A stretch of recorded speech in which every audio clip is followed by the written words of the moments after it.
प्रथम विश्व युद्ध एक ऐसा युद्ध जिसमें करोड़ों लोगों को अपनी जान गंवानी पड़ी।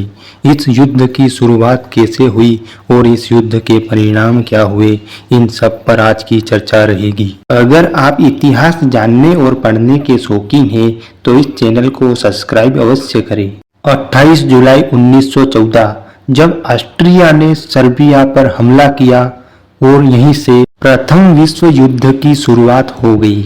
प्रथम विश्व युद्ध का तात्कालिक कारण यह भी था जब ऑस्ट्रिया के राजकुमार आर्कड्यूक फर्डिनेंड की बोस्निया की राजधानी सेराजेवो में 26 जून 1914 को हत्या हो गई। इस प्रथम विश्व युद्ध में भाग लेने वाले देश दो खेमों में बंट गए। जैसे महाभारत के युद्ध में कौरव और पांडव आमने सामने थे, पांडवों की ओर से भी कई देश के राजाओं ने भाग लिया, वहीं कौरवों की ओर से भी कई देश के राजाओं ने भाग लिया। वैसे ही प्रथम विश्व युद्ध में भाग लेने वाले दो खेमे थे, जिसमें एक को मित्र राष्ट्र और दूसरे को धुरी राष्ट्र कहा गया। मित्र राष्ट्रों में इंग्लैंड, जापान, संयुक्त राज्य अमेरिका, रूस, फ्रांस जैसे देश शामिल थे।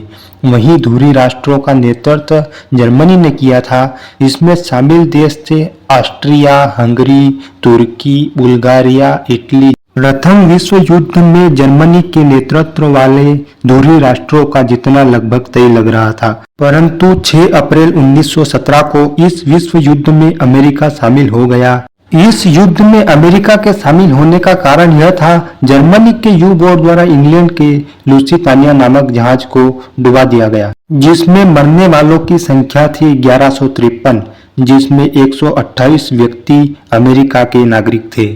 अमेरिका इस युद्ध में मित्र राष्ट्रों के साथ हो गया तो धुरी राष्ट्र हारने लगे। जुलाई 1918 में ब्रिटेन, फ्रांस और अमेरिका ने संयुक्त सैनिक अभियान आरंभ किया और जर्मनी तथा उनके सहयोगी देशों की हार होने लगी। सितंबर 1918 में बुल्गारिया, अक्टूबर 1917 में तुर्की तथा 3 नवंबर 1918 में ऑस्ट्रिया तथा हंगरी के सम्राट ने आत्मसमर्पण कर दिया। जर्मन सम्राट केसर विल्हेम द्वितीय ने 10 नवंबर 1918 को अपने पद से इस्तीफा दे दिया और हॉलैंड भाग गया।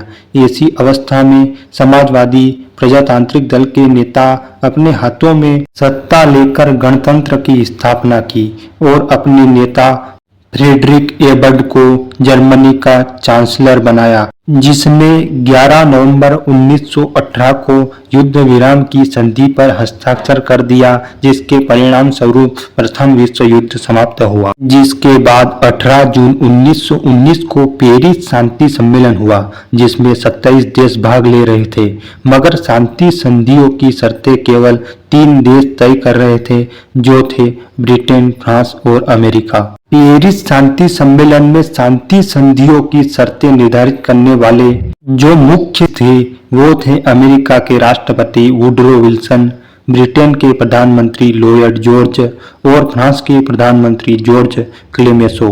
28 जून 1919 वर्साई की संधि जो जर्मनी के साथ हुई थी, जिसने जर्मनी को डुबा कर रख दिया। जर्मनी फिर कभी उठ न पाए, ऐसी यह संधि थी। इस संधि के तहत जर्मनी की सेना 1 लाख तक सीमित कर दी गई। उसके वायुसेना एवं पनडुब्बियों को रखने का अधिकार छीन लिया गया। जर्मनी के सारे उपनिवेश यूरोप में औद्योगिक क्रांति बहुत पहले हो चुकी थी, जिसके बाद ये देश निकले व्यापार के लिए और कई देशों को अपना उपनिवेश बना लिया, यानी कि गुलाम। और ऐसे ही उपनिवेश जर्मनी के भी थे, जिनको इन देशों ने आपस में बांट लिया। इस युद्ध का जिम्मेदार जर्मनी को मानते हुए जर्मनी पर 6 अरब 10 करोड़ पौंड का जुर्माना लगाया गया। यह वर्साई की संधि ही द्वितीय विश्व युद्ध का कारण बनी। इस विश्व युद्ध में लड़ने वाले देशों में किसी का लाभ हुआ था तो वह अमेरिका का हुआ था। अमेरिका ने इन देशों को कर्जा दिया था और इसी प्रथम विश्व युद्ध के बाद इंग्लैंड की जगह अमेरिका सुपर पावर बन गया। इस युद्ध में भाग लेने वाले देशों की हालत खराब हो चुकी थी। वह कर्जे में डूब चुके थे, उनकी अर्थव्यवस्था डगमगा चुकी थी। यही कारण था इनके जो उपनिवेश थे, जिन देशों को इन्होंने गुलाम बना रखा था, उन देशों को संभालना इनके लिए मुश्किल हो गया था। और धीरे धीरे 1918 के बाद कई देश स्वतंत्र होने लगे। इसी विश्व युद्ध ने गुलाम देशों को स्वतंत्र होने का एक मौका दिया। यह थी प्रथम विश्व युद्ध से जुड़ी जानकारियां। अगर आपको पसंद आई हो तो वीडियो को लाइक अवश्य करें। अंत तक देखने वाले सभी का धन्यवाद।